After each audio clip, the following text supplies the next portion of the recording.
Hello বন্ধুরা, good morning. তোমরা সবাই কেমন আছো? আশা করি সবাই খুব ভালো আছো আর আমি খুব ভালো আছি। প্রিয়া লাইফস্টাইল নতুন একটি ব্লগে তোমাদের সবাইকে অনেক অনেক ওয়েলকাম আর অনেক অনেক ভালোবাসা জানাই। তো এখন দেখো পুকুরে যাচ্ছি মায়ের সঙ্গে, আর পরিবেশটা তোমাদের চারপাশটা দেখিয়ে দিলাম যে আমরা কোথায় থাকি। চারিদিকে শুধু জঙ্গল আর জঙ্গল, আমরা জঙ্গলেই থাকি। তো যাই হোক, এখানে দেখো মা আর আমি পুকুরে যাচ্ছি, মা বড়ি দেওয়ার জন্য ডাল ধুতে যাচ্ছে। তো মায়ের পেছন পেছন যাচ্ছি আমি ভিডিও করতে করতে। এখানে এখানে আবার কিছু নেই তো মা। এই হলো পরপর তিনটে পুকুর, পরিষ্কার করে না।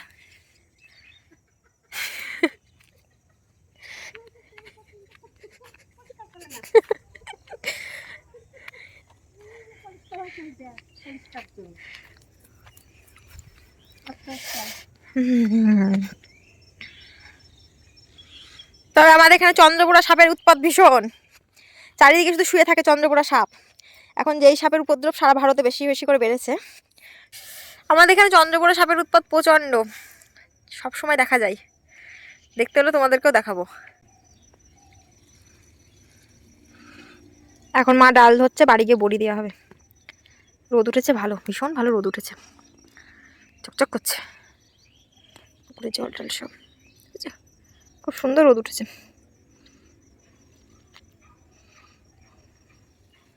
বাড়ি গিয়ে আবার দুবা তো ডাল। তো দেখো মায়ের ডাল ধোয়া হয়ে গেছে, আর পুকুর পাড়ে চারিদিকটা এইরকম পরিবেশ ভীষণ সুন্দর মনোরম।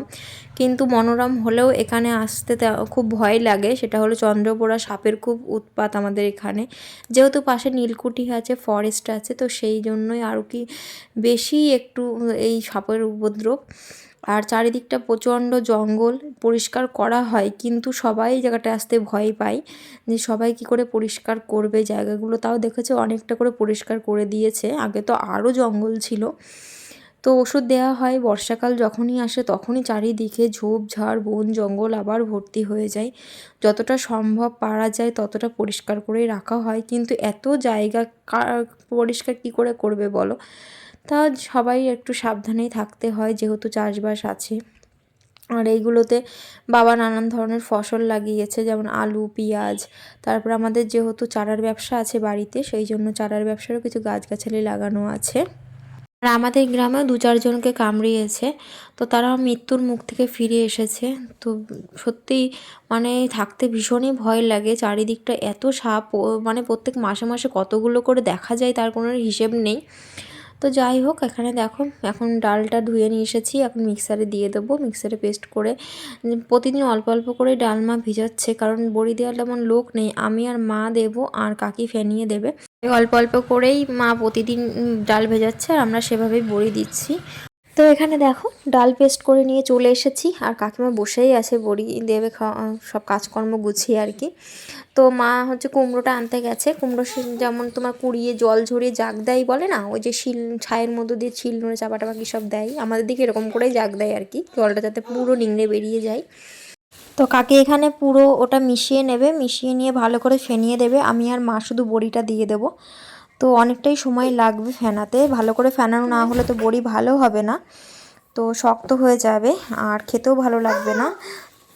আর কী বলো তো, শীতকালটা না এক একজনের কাছে এক এক রকম। আমাদের কাছে যেমন শীতকালটা পিকনিকের সময়, তেমনই বাড়ির মা কাকিমাদের কাছে শীতকালটা বড়ি দেওয়ার সময়। মানে সারা বছর অপেক্ষা করে থাকে শীতকাল আসবে, শীতকালে প্রতিটা দিন বড়ি দেবো আর সারা বছর খাবো।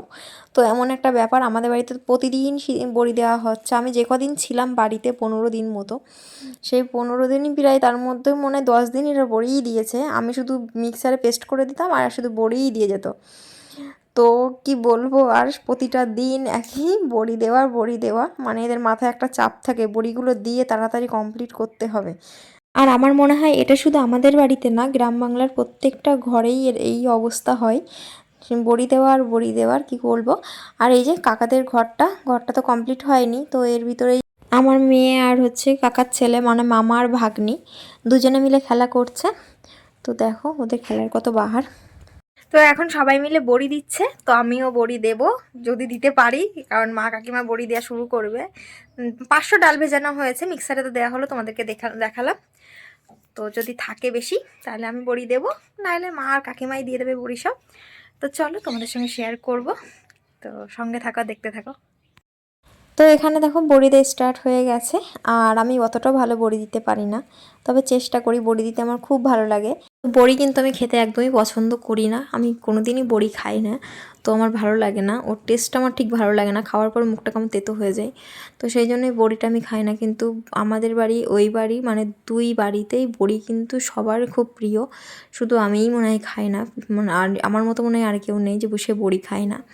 তো যাই হোক, এখানে মিঠি দেখো দিদুনের সঙ্গে খেলা করছে, দিদুন একা একা ভেনিয়ে দিচ্ছে, বড়ি দিচ্ছে। আমি তো বড়ি দেওয়া হয়ে গেছে আমার, এবার ওইটুকু যা আছে ওইটুকু মাই দিয়ে দেবে। আর মিঠিও দিদুনকে সাজাচ্ছে মাথায় ফুল টুল দিয়ে, ফুল না ফুলের বীজ। আর এই বড়ি দিতে দিতে অনেকটাই বেলা হয়ে গেছিলো আমাদের সকালের ভাত খেতে। তো এখানে দেখো কচু দিয়ে মাছ রান্না করেছিল মা, তো সেটাই আর খেলাম। আর লাঠা মাছটা অনেকে খায় না, কিন্তু লাঠা মাছটা আমার খুবই প্রিয়। আমার শরীরে হিমোগ্লোবিন একটু কম আছে, মানে হিমোগ্লোবিনের সমস্যা আছে, তাই জন্য আমার জন্য ভালো। আমাদের ভিডিওটা কেমন লাগলো তোমরা আমাকে কমেন্ট করে জানিও, ভালো লাগলে একটা লাইক করো, চ্যানেলটা সাবস্ক্রাইব করে আমার পাশে থেকো।